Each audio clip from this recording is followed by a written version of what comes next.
23 years of business may soon come to an end. American company Coast Range Investments increased their stake in the lease to 100% after the Overseas Investment Office approved their application in 2010. Last Friday, High Country was evicted from the property. So it means that we cannot carry out our advertised products, which puts New Zealand tourism in a very difficult position. The business has been guiding tourists through Canterbury's High Country stations since 1991. High Country Explorer Tours director Rod Bennett is devastated. Without Flock Hill, that takes out the critical component in what we do, because what we're doing is supplying a seamless journey, and because of the ability to do that, we can condense so much more into one day because we're using each component to get from one point to the next. Coast Range's application did not mention High Country's use of roads on the property and the crucial importance of access for their business. Mr Bennett says he was under the assumption the role of the OIO is to look after the New Zealand businesses from overseas investors.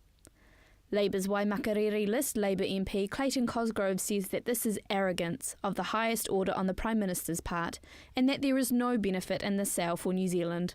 Clayton Cosgrove says the Overseas Investment Office did not do their job properly if they accepted the Americans' application without properly checking the Canterbury business involvement. The bigger question is this: the applicant, the Americans, when they applied for OIO approval, never included the fact that this business was operating on their land, that it was going to be booted off their land, and that 16 people would lose their jobs. Yet the OIO, by its own act, Section 17, has to consider job retention and job creation. Mr Cosgrove says Michael Woodhouse and John Key have both been made aware of the complaints and ignored them. Well, I'm calling for the OIO to do their job and ministers to do their job and the Prime Minister to do his job. Pull the decision because it was made with inadequate information. The OIO was not aware that a business was operating, that jobs would be lost, that a business has had access for 23 years, that a business has actually maintained roads and added value. New Zealand First Leader Winston Peters has also come out labelling the Minister of Tourism, Prime Minister John Key, as a phony for going missing on this occasion.